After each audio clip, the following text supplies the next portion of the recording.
inside tourism, we've been looking at the people inside tourism. And tourists usually meant visitor to our country. But actually, in the broad sense of the word, tourist means anyone overnighting at any location outside of his or her regular district of residence.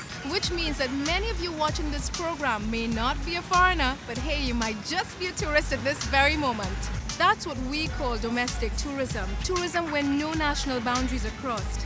This week, we'll be looking at the people who cater for us, the domestic tourist. This week, you're it.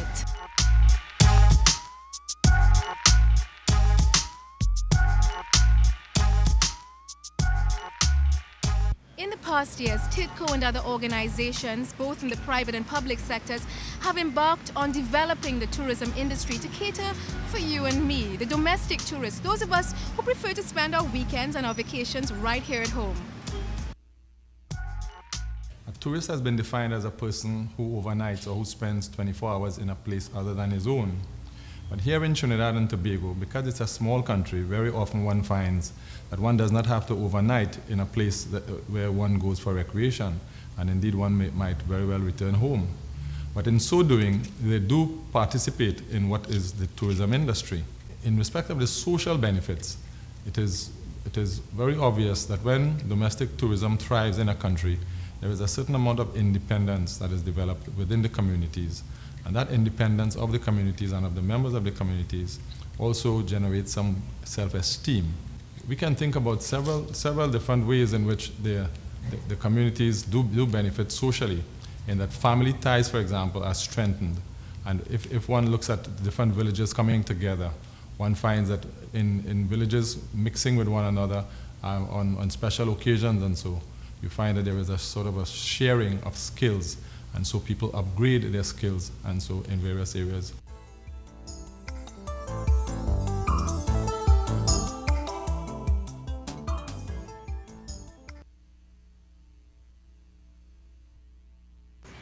The most obvious example of domestic tourism is the travel between our two islands. But sometimes domestic tourism exists even closer to home.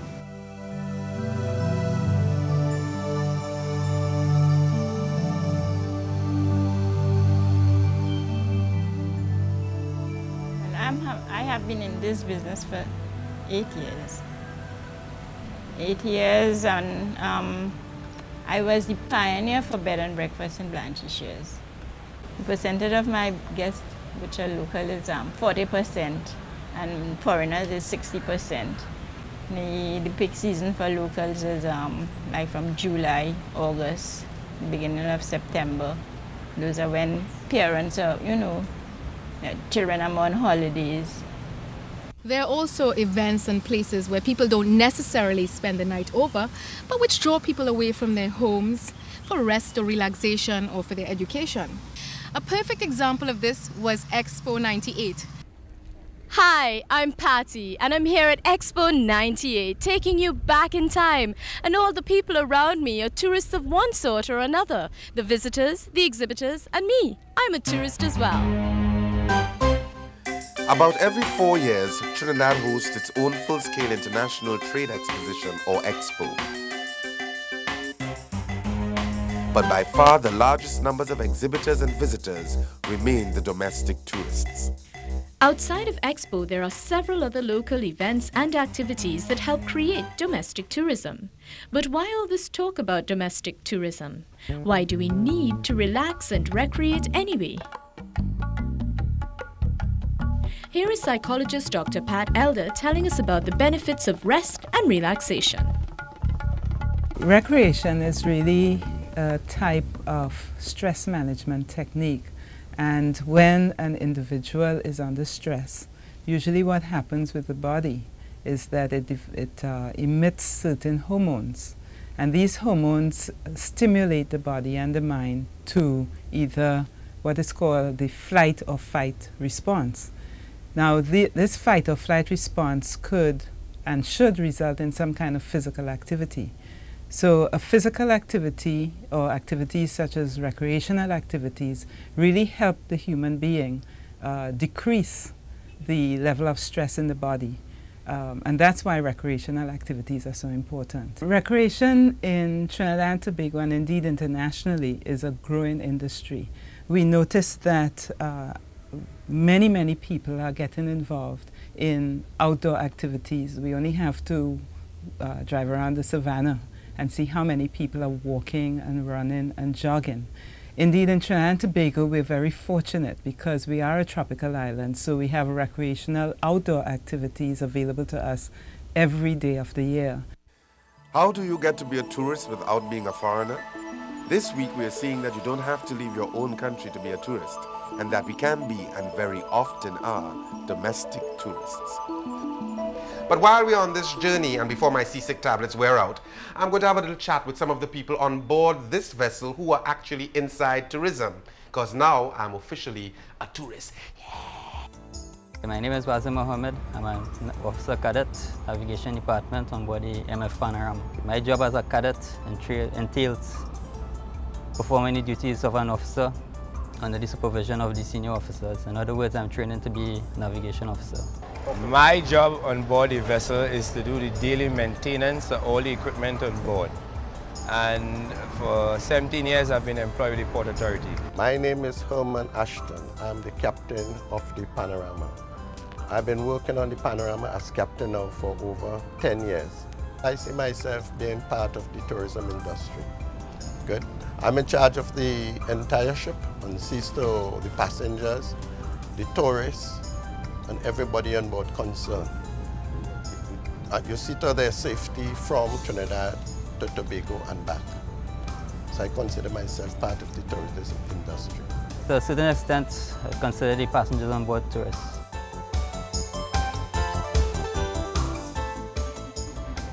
This vessel is a major transport between Trinidad and Tobago in terms of passengers as well as raw materials going to Tobago. In terms of, there are a lot of businessmen and people who use here as a means of transport with the increasing cost of airfare.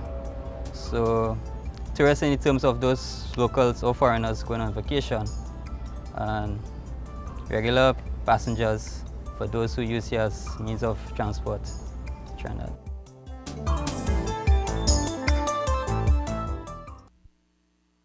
Welcome back to Inside Tourism. We've crossed the Bocas, we're on another island, but we're still in the same country.